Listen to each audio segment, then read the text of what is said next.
So today I'm joined by legendary drummer Bill Goodwin, a cornerstone of the jazz world for over 6 decades.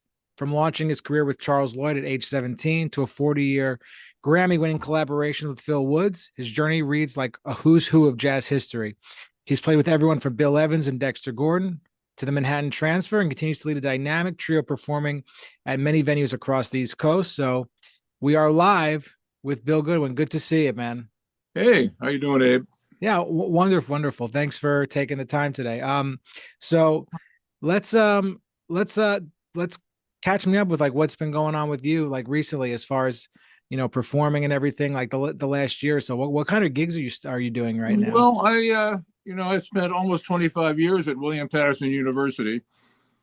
I just retired in December, and I've become a pensioner. I play once. I have a regular gig once a week at the Deerhead Inn in Delaware Water Gap, which in Pennsylvania, which is a famous jazz club. And I also live at the Deerhead Inn, and I've been here almost 20 years now. Upstairs. So, it's a short commute on Thursdays. So And, that you and I play around the area. I play a little, Strasbourg, East Stroudsburg, not regular gigs. The one of the Deerhead is a weekly. But I play up at a place in Jim Thorpe, which is called the Jazz Museum. And it's a cool kind of hyper-realistic artist who owns that place. And I play. There's a coffee shop across the street where I play occasionally called Orange. I stay home a lot. I don't go into New York much. I'm going in about a month to play at Mesro with my trio. We have a new recording out which looks a lot like this. well, this is good. We have video too, so for people to watch, not Yeah, just audio, so we it's could see called it. Trio. It is, and it could be trioitis stuff. Sort of one of my really obscure jokes that nobody gets. Got great pianist John Ballantyne and wonderful bass player Evan Gregor. And the trio's been together about 10 years now. We only play a few times a year. It's always such a gas when we do. So, I'm hanging in there. I'm not doing any producing these days. So I'm not teaching. I'm not producing. I'm going to still do some recording. Is that And going to be the CD release at Mesro? Like you're calling it a CD release party, so to speak? it's already been officially released, but I'll take some with me. I'll take some with me and hawk them. People don't buy CDs anymore. That's why I sell my CDs for $5 because it's I very give rare. them away. Are you kidding? I give away. You can do this thing where you put the pile, on the stage when you're playing. So anybody wants a CD, take one. You got some money, leave some. Yeah. We instituted a thing at the Deerhead, which is called the tip jar. Hmm. And we hadn't done it for years. And then we started doing it, and all of a sudden we're making more money. The tip jar, people really like it. Yeah, I was actually down in Austin about a month ago, and I went to the Elephant Room, and that's the one of the bigger clubs down Yeah. and they have the tip jar to the side, and I watched the band for maybe about 45 minutes or something, and I went up to go to the bathroom. I threw money in there, and you know, it, I wish I saw more people putting money in there. I mean, because clearly, if they have the tip jar, that means that they're not going to be paid tremendous amount, like thousands and thousands of dollars from the venue. But I No, wish more of people course put not. money in. It's a new business model we have to deal with. You know, Me, I'm the old guy trying to deal with the new business model, but I'm kind of semi-retired, so I don't have to deal with it too much. But all my business doings are very, very straight ahead.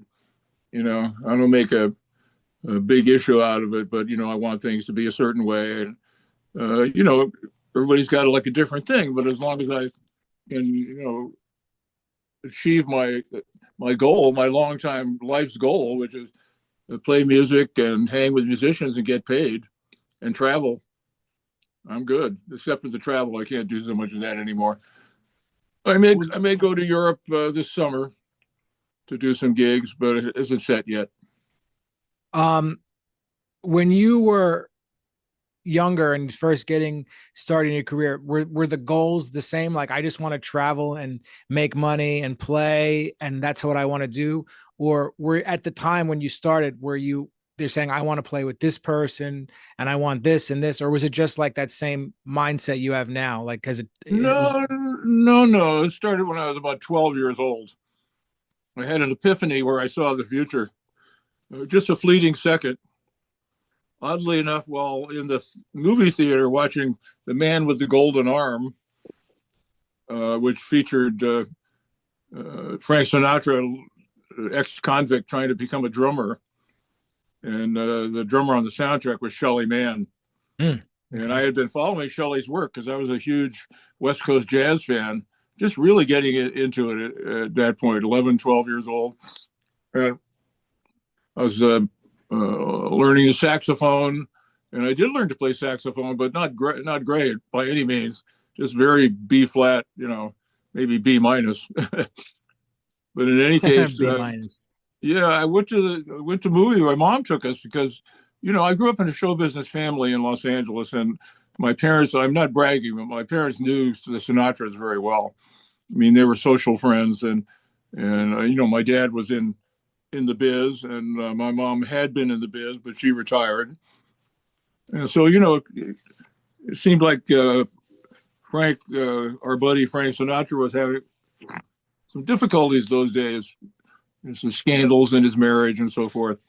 And so they wanted to support him. So anyway, went to the movie, and of course, all my favorite West Coast jazz musicians were in it, like Shelly Manne and Shorty Rogers, and it was just like the all-star big band in one scene where Sinatra gets an audition, but he blows it. You know the movie? No, I know The Man with the Golden Gun, though, the James Bond movie. No. That's much later. This is in the 50s. Man with the Golden Arm is from a novel by Nelson Algren, a very famous novelist who wrote on dark subjects. It was about a card dealer in a town, which is probably like Chicago or maybe New York, St. Louis, someplace like that. But he's an expert card dealer, and he becomes a heroin addict. Oh. And he gets busted. He goes to jail. He kicks the heroin. He takes up the drums as a vocational thing, and he really likes it. So he's thinking maybe he could make it as a drummer. For me, this movie, I'm sitting here in the movie. The movie starts out with the sound of the hi-hat. Oh, the classic. That, right? Mm-hmm. I know it's Shelly Manne, and I just had this vision of, and I was playing saxophone, fooling around with the drums, but I wasn't seriously playing the drums at that time. But I had this vision of me as a drummer, way down the road, having played everywhere with the greatest people in the world. And since that time, I mean, I just saw the whole thing, and it really, most of it came true. You're an eternal optimist. Oh, I'm a classic Pollyanna man.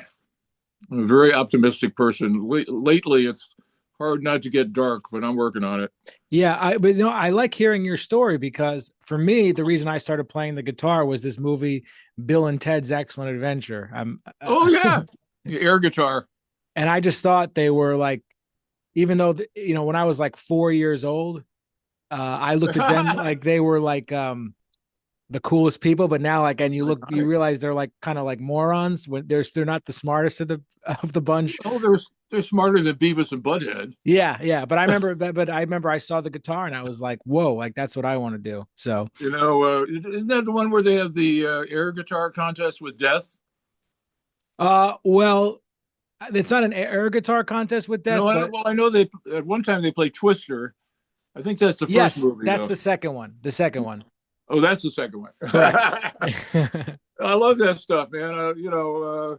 I mostly watch cop stuff now and drama, but I'm an avid. I grew up in a movie going, and an actor's family, so I'm very. I watch probably some series TV or a movie on cable every day. Have you ever seen the movie That Thing You Do? Oh, sure. Yeah. Sure. Tom Hanks? Thing You Do is great. I was like, isn't that the one about the one hit wonders? Correct. Yeah, but there's the drummer. Hanks. He's a jazz drummer. Yeah. It's the well, I liked that movie a lot. I couldn't understand why, and I thought the group sounded wonderful. That one record was really sounded like a hit record. You know, they reminded me of the Knack because the Knack came out. They had basically one record, which was My My Sharona, Sharona. which was a, if you don't mind me saying, a motherfucker.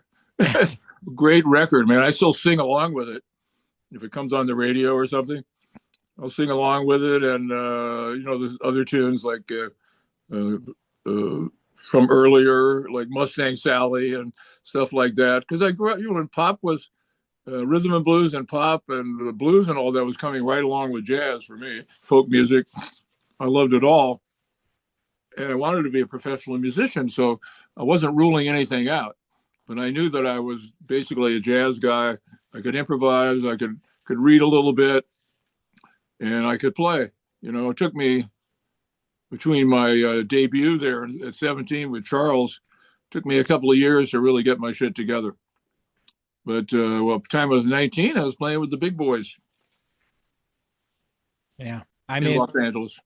When you obviously there's more and more younger jazz musicians than there ever were with institutions, and they're more they're able to access on Instagram and all these other tremendous jazz. They love jazz just by seeing a video or something. They just like get an instantaneous love for it, which is great. But the opportunities aren't, they're not there as so for those musicians out there who it's in their heart that they want to do this, they want to play, they have that same mindset as you, but things aren't going necessarily their way for one reason or another. Like what would you, if you could tell those musicians their heart's in the right place, but what if you could tell them, what would you say? Like the simple rule is don't confuse music with the music business.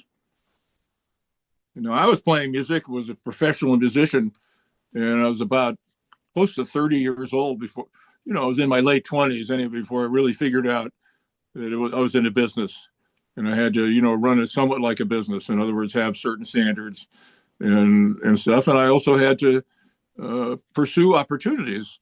So I wouldn't necessarily call people up and ask them for a gig, but I would go to their gig and hear them. And if I liked them, I would tell them I liked them.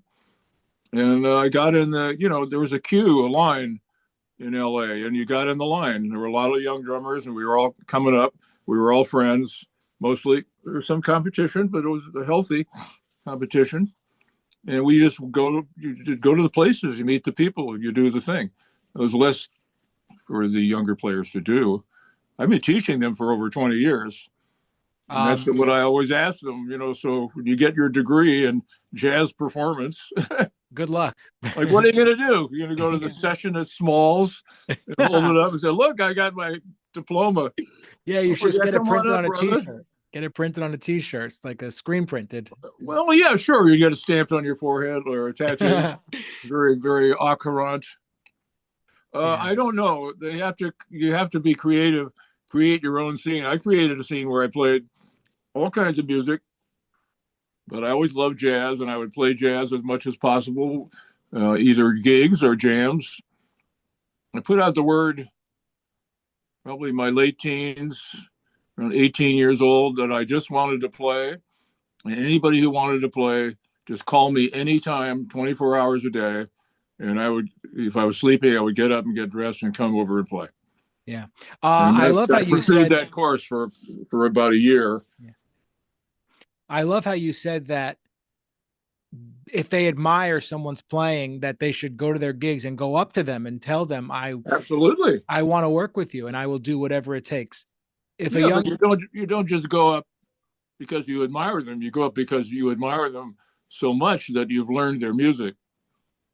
And you could truthfully say, well, if you need somebody to rehearse or, play with your band at a short notice, I know all your music. Wow. Nobody is going to be put off by that. They might want to test you on it. But I learned, there were so many possibilities, even the ones that were really far-fetched for me.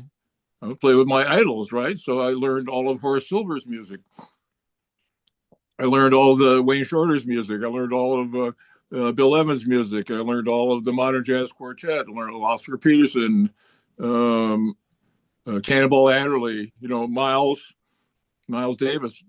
I still listen to Miles Davis almost on a daily basis. Though I never got to play with him, I did get to know him a little bit. And I didn't get to play with a lot of those people, but I did get to know them. And actually, Horace Silver called me to play with his band years ago, 40 some years ago. And I had already started the band with Phil Woods, so I couldn't do it. We had to run the same summer tour schedule. So I actually met Horace. And, we talked on the phone for a long time, and then we met on the bus in the North Sea Jazz Festival. and then he would come to see me occasionally. Got to know all these drummers. Roy Haynes and I became pretty tight. I knew Blakey pretty well. The guys would show up at my gigs. They liked Phil's group, so they would come and see us play and hang out. And Blakey sat in with us one time. He says, "Hey man, do you think Phil would mind if I sat in?" I said, "Hey Phil, you mind if Art Blakey sits in on the drums?" He's looking at me like, you kidding, man? So anyway, Art went up and played a couple of tunes, and I sat with Roy, and I thought he sounded good, but he came back, he was all bugs, and said, "I can't play your drums, they're too tight, too high. Why do you tune like that?" What did you say? I didn't know what to say, right? So Roy pipes in, he goes, "Well, he tunes his drums like I tune my drums, not that sad way you tune your drums." Oh, And that's my great story, favorite story. And then they start bickering like two old ladies, Really? Oh yeah, they were long time friends. They were hanging out that night, and they were drinking and carrying on, having a great time. And I knew those guys, and I knew their licks. So I would see them come in a club where I was playing. I started playing their licks for them, and they would pick up on it. Roy particularly would just come right over to the drums, say, "I heard that." Yeah. But that was, I learned Kenny Clark. I learned Philly Joe. I learned later Elvin, but I stayed away from him for quite a while. But I had all these different why did you stay away styles. Why did you stay away from Elvin for a while? Just like be dragged into a whirlpool, where you could never get out. Wow. Extremely strong influence and player. So I adopted some of his stuff, but I don't really play like that. I heard Elvin say in an interview, like, "Oh, when I got on the scene, like everyone thought I was playing so different, and no one thought they could play with me because like there was he said this about his criticism, that when he got on the scene, there was kind of like shit talking about that. Like, did you see any of that when you first discovered it? No, I saw Elvin before he joined Train. Yeah. He was playing with Harry Sweets Edison, Jimmy Forrest band, who was traveling with Joe Williams. So he was playing, he could play good with a singer. He could do just about anything. He could, control his stuff. He had very way control of it. And all the guys in Detroit, knew him and would swear by him. And, I first heard him on record. It was the Art Farmer record. One of his first albums was called Farmer's Market. Mm-hmm. And I thought he sounded it was badly recorded, and I thought he sounded really chaotic. And then I was friends with Stan Levy, the great bebop drummer who lived on the West Coast. He's from Philly, but he moved out to LA and lived there the rest of his life. He became a very good friend and mentor of mine, as did Shelly Mann. And he calls, we're talking on the phone one day. He says, "Have you heard this new Sonny Rollins record?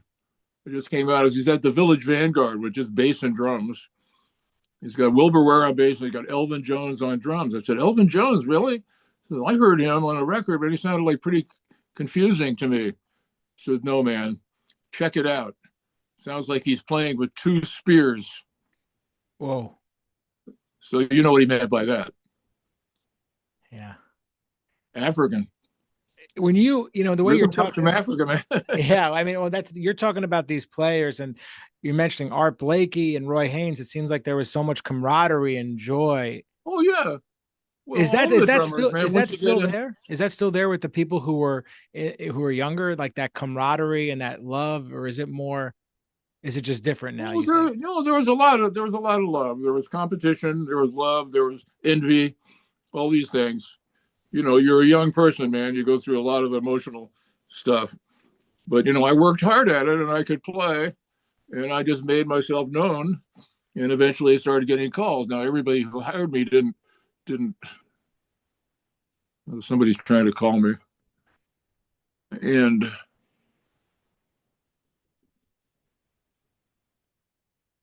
sorry. No, it's okay. It's okay. Okay, there we go. Yeah. I can't really turn off the phone thing. No, Anyway, no and I'm worries. on my phone. So yeah, well, sure, there was a lot of wonderful drummers. I mean, I lost a gig with Charles Lloyd to a drummer who played better than me. He was a year younger, Did you and get I was sad when 17. that happened? Did you get sad? Were you sad when that Oh, I happened? was very upset, but it really spurred me. I was very thankful in a way because it really spurred me to become a better player. I wasn't good technically at that time, so I really started working on my sticking technique and posture and learning the repertoire of the different drummers. So I could play in the mode of Roy or Max or Art, Philly Joe, so Jimmy Cobb, and there are a lot of Kenny Clark. Billy Higgins and I were acquainted, and he turned me on to Kenny Clark. I really didn't know Kenny's work. I knew his name, but I didn't really know his playing, and he became one of my all-time favorites. Yeah. So I was just absorbing the language, man. I'm like a scholar of the drums at that time, a very stoned out scholar. Stoned out scholar. So, hey, man, what's happening?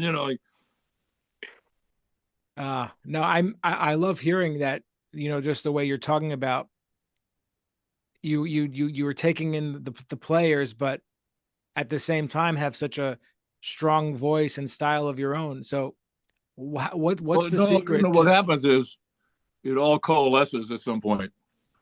So by the time I was about 22 or 23, and I was playing with Art Pepper, and I started to feel, things just coming together. Like I wouldn't notice how I was playing. And I had fallen under the sway of the great drummer who was at that time in the 60s named Pete LaRocca. And I don't know if you're familiar with Pete, but he was Well, like, I know. Wasn't he? Wasn't he with Train's group? The one, he was in the original Train the Quartet. original Train group with, Yeah. yeah. Steve Okay, Kuhn, that's how I know. Yeah. Steve Kuhn and Steve Davis, I think, was the original band of the Jazz Gallery. And there's some live recordings from there, but they really don't do it justice. Pete was exceptional player. And he could go, just go. The first time I came to New York in '63, he had me over to his place in Brooklyn for dinner. He said, "You need to come tonight because I got to go to Philly to play with Coltrane tomorrow." It's like solid. But I met him when he was playing. No, I met him in Chicago when he was playing with Marion McPartland, of all people, at the London House. And my good buddy from LA, Albert Stinson, the bass player, was on the street corner where I was with this guy. I said, "Hey, Bill, how you doing?" I said, "Great, Albert. Nice to see you." I said, "Want to meet Pete LaRocca?" He said, "This is him." It's like, yeah. It was like my idol, my peer group idol, a few years older than me. So Well, you went to his house for dinner before the day before he went to go play with Train? he's going to sub for Elvin with Train. Elvin sometimes wasn't available. He'd be locked up for the weekend, or he'd Yeah, be exactly. rehab, or he might have another gig or something. In the beginning, Train just wanted to work that group, and man, once they solidified, they never stopped working. They're probably working 50 weeks a year. A lot of it in New York too, right? Like just, All over the country. yeah. He'd literally play anywhere. I saw him in LA, I saw him in Miami, I saw him in Chicago, I saw him in New York, played in LA at Shelley's Manhole. Saw him there, half a dozen times probably. I saw Miles there a lot too.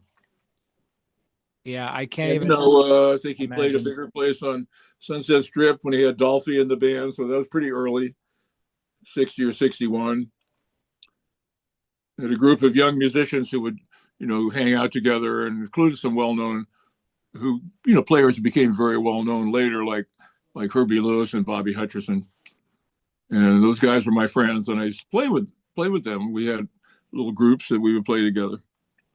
And we remember going to see Dolphy and Coltrane with Eric Dolphy, and it was McCoy, Reggie Workman, and Elvin. And man, they played like the tag to Summertime for 40 minutes, and people were like running out the door. Did you go to the half note? The thing was that, if I may say so, Train had become popular on jukeboxes and on the radio with My Favorite Things, an edited version of My Favorite Things from the studio.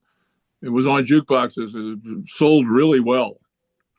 And it was very, commercial in a way, but it was the edited version. And when they played it live, they played it for, an hour. I don't know. You lose track of time, really. Did you go to the half note? I saw him at the half note. Yeah. Can you tell me about the half note? I only know from records I've listened to and from this black and white footage on YouTube, but I would love to know more about the half note. What do you want to know? Who you saw there, the vibe, what the room was like, the acoustics, whatever comes to mind, I would love to know. I'm probably not thinking about much of that when I was there. I was probably, stoned and half drunk. However, I was there a lot because I was still living in LA. I would take road gigs, especially if they're going to stop in New York. They played some interesting road gigs with different groups, mostly commercial stuff, singing groups. And then in the late 60s, 68, I was playing with George Shearing. And we played in Midtown at the Rockefeller Center in the they call that the Starlight Roof, Shearing. And then I'd go down to the half note after the gig and meet up with people down there, and I knew people who were playing, like it was Zoot or Richie Kamuka, Ruby Braff, Jake Hanna on drums. Certain guys were there a lot, and I would go there a lot. So glad to know the owners. I was still living before I moved to New York in '69. I just did the same thing I used to do in LA. I just went around. I was like the jazz, there's a big jazz bow is here, You always made it a point. Jake, that was a long gig. It was like a 4 or 5 hour gig. Jake would usually have me sit in on the last set if I was there. But you would always make it a point to go hear music when you were on the road. You were never back in your you weren't going to sleep right after the gig. You were going to check out. Oh, hell no. I still stay up till like 4 in the morning. So. You're a night owl. Pretty much. They say if you're born at night, that's going to be your pattern. And I was born at night, but it was earlier in the evening. And interestingly enough, all the music is getting earlier and earlier, especially in New York. It's just ridiculous, man. I wouldn't have time to go out after the gig. So when I play at Mesro, we usually park very near the Vanguard, so we can make it back to catch a couple of tunes at the Vanguard, depending on who's playing. So or you could go across the street to Smalls, where I also played recently. Yeah, I mean it's we're lucky that the Village Vanguard is still there. Yeah, well, it used to be so many places to go. And, I was playing in New York a lot with Phil. We were either on the road or playing in New York. And it was like that with Gary Burton. When I moved to New York to join Gary, we played all the time. We played the Top of the Gate in the Village. And then we take off and go on the road for a few weeks, come back, play a week or two at the Village Gate, and then go back on the road. Like that first year I was with them, we were on the road like 46 weeks or something. Or playing, we're playing in New York. And I was on the road because I didn't really have a place to live in New York. I was just surfing. Would you say you had just a certain level like, oh, it doesn't matter if I have a place to live, I'm just going to do the music. Like it's like I'm in the music is my home. And was there something like a little bit of that? Like, I'm a well, a pretty simple equation, Abe. I'm a professional musician, and now I'm in a position to select exactly what I want to do. But when you're a professional musician with a family, a wife and a family, you're not. I wasn't turning down any gigs unless it was, really, really awful, and I really didn't want to do it or it didn't pay enough. mhm. I have my standards, but if it wasn't terrible. If there's some quality involved, would love to do it, and I would always get paid. Try to get paid well. Well, the gig with Shearing at that time was the highest paid gig and jazz adjacent gig. And Tony Williams, and I used to hang out, and he was jealous of me because I made more money than he did. Oh my I God. said, "Yeah, you were playing with Miles Davis." He says, "Yeah, but you're making twice as much money as I am," which You was can't true. win either. You can't, no, but you can't. It's like, it's funny because it's like everyone has their own unique path in their career in jazz. No one's career looks exactly the same. Oh This no, is of course very, not. this is so unique. And it's just, but there still is that like, oh, this person's playing with this person, but you're making more money. You're playing here, but I'm not playing there, but you're playing there. It's like, there's always a journey, it seems. And My every, I just wanted to keep working, and I wanted to travel. Probably the two main things was whether play music for a living, travel, hang out with other musicians, and thinking I would like to relocate to New York. And then when I got that opportunity, I did. But I was, building up to that for at least 5 years before that. right. So are you open to doing more gigs locally if there were more, like for instance, if someone found like a place to play, let's say I booked a gig at some, random, restaurant or library or something and you lived close to it and the money was okay, like you're open to doing those types of gigs still. Generally speaking, yes. Yeah. But I am over 83 years old now, and I move gingerly. It takes me longer to set up than it does to get there most of the time. So I play with a lot of younger musicians, and they help me out. I saw you with my friend play. My friend Michael Feinberg. I saw you play. Yeah, yeah, Feinberg. Yeah. How's he doing? He's good. We were just on the road together last week and we were in Connecticut, Massachusetts, Uh-huh. Who's he and playing with? who's he playing with? Yeah, was his Uh, group? well, his group, well, when we were together, we were just doing some duo stuff, but um I know he's going to the West Coast and he works with a lot of different drummers. I know, I think last year or the year before he worked with Jeff Tain Watts and Mm-hmm. did some work with Greg Hutchinson over in Europe. But Yeah, great. yeah, I love he those guys. yeah. And Kane lives fairly near to me. He's about a half hour away. Who's about a half hour away? Tane, Oh, okay, yeah, yeah. Like also close to Adam Easton. Nussbaum and Rudy Royston. These guys are all around Easton, Pennsylvania, and it's about a half hour away. I see Nussbaum most often because we've been tight for many, many years, 50 years. Yeah. And but I see Tane from time to time, and he's cool, great player, and I love Greg's playing too. So that's good. Feinberg must be doing good, man. Yeah, I mean, I just played with him that one night, and I don't remember much of it. I usually like people I play with, but it takes me a while to get to know people. I have a small circle of friends, but I know a lot of people. But I have a yeah, small circle of friends. yeah. There's the dynamic between the musicians you work with. I mean, I've always been a band leader. That's just Uh-huh. that's just the way my career is unfolded. Mm-hmm. Um, to be the one to call people for gigs and everything. Oh yeah, well, that puts you on the hot seat. Well, that's the thing too. But then it's like, you want to start working with other people because it's not because you're bored or anything. Like at this particular point, I'm calling other musicians to play gigs. I'm talking about as many as I can, just Sure. for to spread work around. When it comes to what's right and what's wrong, and these are people I want to play with, and just to keep me in the mind of like I need to be ready for anything. Yeah, yeah. Well, I'm but beyond being ready for anything now. It's like I used to be able to sight read very well, and now I just look at it as like, what the hell are those? Yeah. What's those black things on there? Right.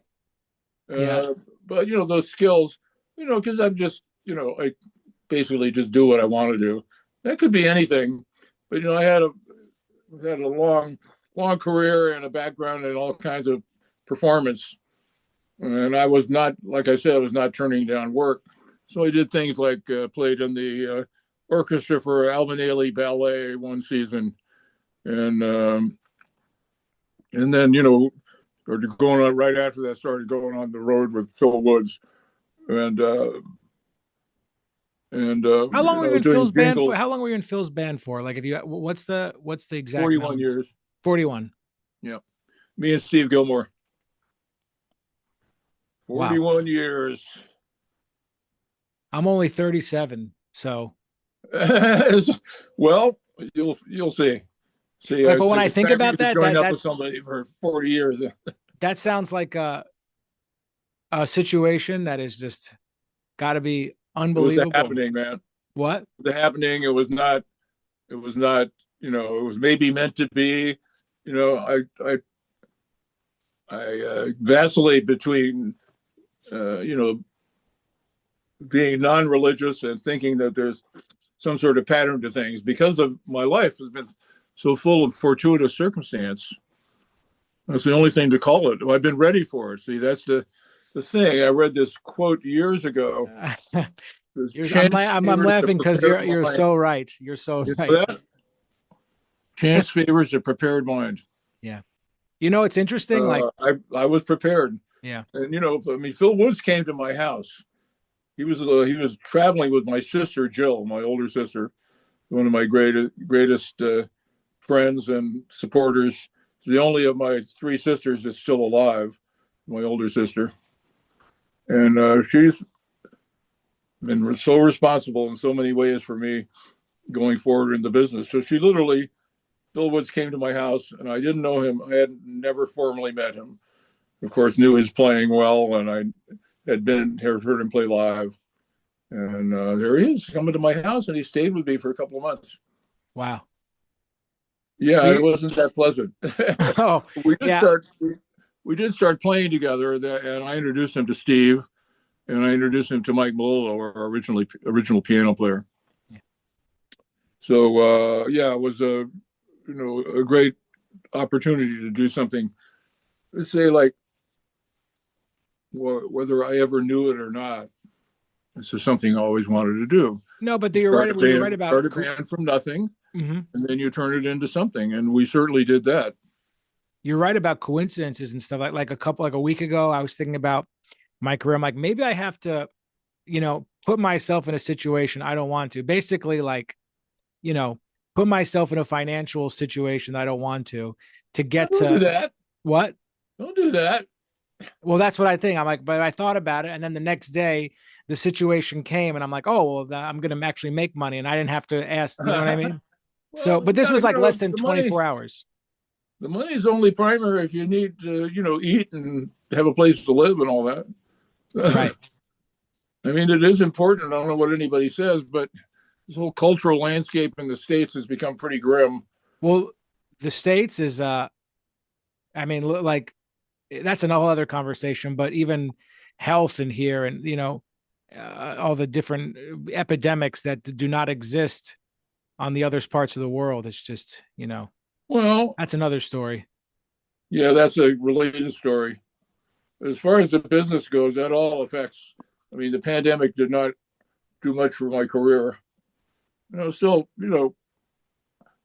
not really taking many gigs anyway, but teaching remotely and all that stuff was a real pain in the neck. Well, you're at this point, you're doing what you want to do. It sounds like. Yeah, I'm doing what I want to do, and I'm doing what's deciding on what things that are presented to me, what I will do. I'm pretty open. I can't. I mean, I could play an R&B gig, but I'd have to rest for an hour between sets. Yeah, no, it's got to make sense. I mean, and that's the Well, I point. love But that stuff. I was really good at it at one time. I say, the drummer Christopher Parker. mm-hmm. And Chris and I are very similar in a lot of ways. He's basically a jazz player who specialized in funk and R&B, and his brothers are and his father, they're all drummers. There's like five of them, and and they're all very astute, students and purveyors of the instrument, or as I like to call the drums, the alleged instrument. Yeah. No, not a real instrument. No, Bill, this has been such a pleasure to sit and speak with you. Probably one of the most honest conversations I had. I love when I look at the clock and it's like, oh, we're like 45 minutes in already. When these interviews really, no kidding, man, I could talk like it's going out of style. Well, we'll do it again, man. What actual questions do you have? What? Huh? Wait, what'd you say? I'm sorry, I couldn't hear. You said. I said, "What? Do you have actual more questions?" I don't have any questions. I just want to talk to you and ask the questions based on the conversation. Yeah. Well, it's been a very interesting journey for me, if I can use that term. I've been through a lot of bands, a lot of phases, but I was in that one solid thing for over 40 years, and I became the producer of the group and of Phil also. So I got a lot of experience that stemmed from my relationship with the group and with the Phil and the guys in the band. It was a part of it. And then he married my sister, so it became my brother-in-law. Yeah. Now I have to work with him. But, it was musically strong, very strong. And I think we left plenty behind for people to know that. Nobody seems to be that interested. It isn't like we're going to have a big revival like Mingus Big Band or anything like that. But everybody's doing different things, and we've talked about getting back together. But what's the point? We don't have an agent, and we always operated kind of out of our own cottage industry, and with the help of certain people in the profession. But business has changed. You can't just go out and call people up and start doing business. Right. It used to be possible. Well, going back to your question about the young players, they have to start their own things. So, if you love the music, you're going to play the music. Thank God you're saying this to me. You make a living. Then you organize a jam session, on a certain day, or you join a rehearsal band. You keep meeting people and looking for opportunities to play. I love how you're saying this because make the decision whether you're going to do that $10 big band gig or the gig for $300 because you made more money last week, so you could afford to do the cheaper gig, or hopefully it's on a night when you're not working, which for me is most nights. Yeah. But I don't do that kind of stuff anymore. I'll rehearse with a group if we're going to play a gig. They want me to, but I prefer to just go and play. I don't like to read music anymore, and I think it stops my flow. This is the lazy man's explanation. Oh, I don't like reading music on gigs, so you're preaching to the choir. Well, I'm an ear player anyway, man. I'm essentially a free player. Yeah.